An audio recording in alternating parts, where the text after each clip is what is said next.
Hi, I'm Trevor, the CEO of the same foundation. The donation we received from Interbase helped us in procuring vital, life-saving medical equipment and PPE for Tygerberg and Groote hospitals in the Western Cape.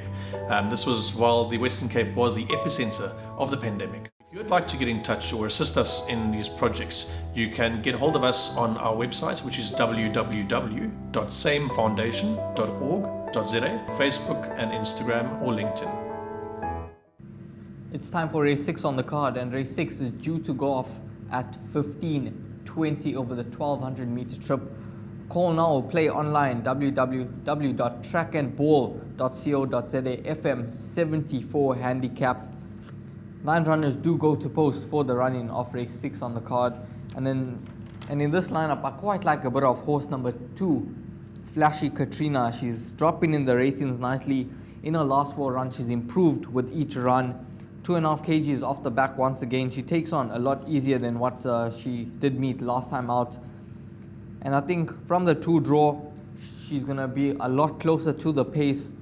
And I think that she's going to go extremely close to winning race number 6 on the card and recording her 5th career victory and the 3rd career victory over the course and distance. How do you think she could possibly run these?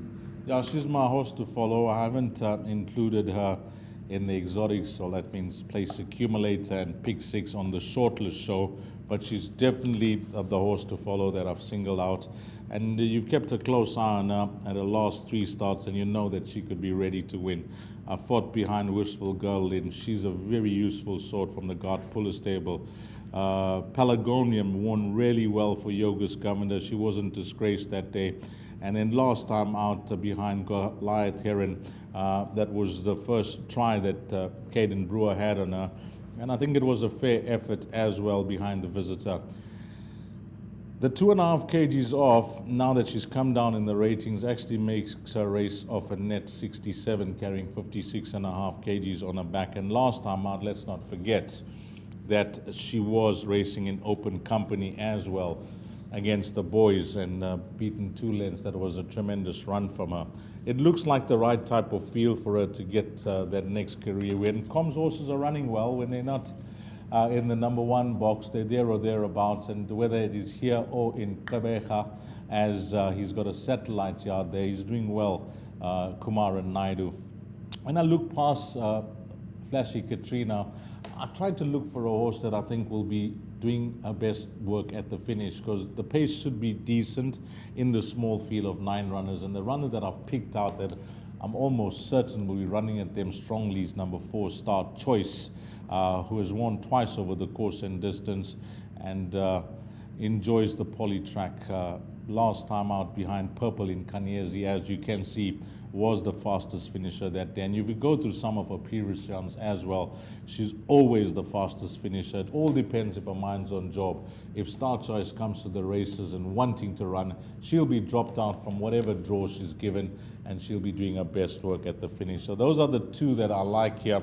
Number 2 to beat 4. If I'm pushed for one more selection, Raheel, it'll be number 5, Ethiopian Queen.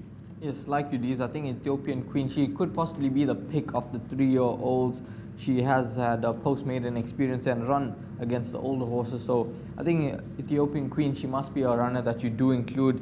Horse number 1, Rio's Kiss. I know she does have a post-maiden effort. Johan Janssen van Vuren brings her down.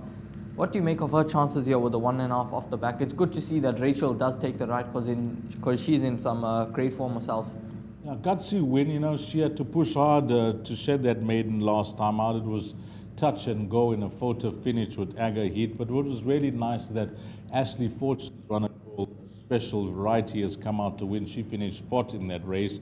And when you have a look at the national program and you're trying to place your horses wherever you want to send them to or travel them to, it's a fine line between traveling from Gauteng to KZN, because it's an expensive exercise bringing horses down. And this is the poly track as well. So I'm sure Johan would have had a look firstly at the opposition that he's taking on, the fact that she's got the draw, and he'll be wanting a decent rider on as well with a visiting a stable, because when you look at the balance of the runners, I see Keegan de Mello is riding a lot for Johan, especially in the Werner Silks up in Gauteng. He's riding bat out of hell here, so he obviously couldn't get the services of Keegan, who I'm certain would have been his first choice. But Rachel, with the 1.5 kg claim, we'll see how good this filly is. You know, from draw one, unexposed at this level, but she'll have to be really good, I think, to beat a horse like Flashy Katrina, or even Star Choice, who've got the experience. They're stabled here in the province, they know the surface, and she's a traveling filly. Absolutely, I'm in full agreement with you on that. But you've heard it from Deez and myself, Flashy Katrina, possibly the horse that they all have to beat, but Deez does quite like a bit of horse number 4, Star Choice, at 8-1 in the market, offers some nice value. So maybe you could play the exactas 2 and 4, or even maybe the swinger. My name is Beston. I live in Cape Town. Also, I do delivery. Interbet helped me to realize my dreams. Now I have my own delivery vehicle, and I'm able to do the removal in and around Cape Town.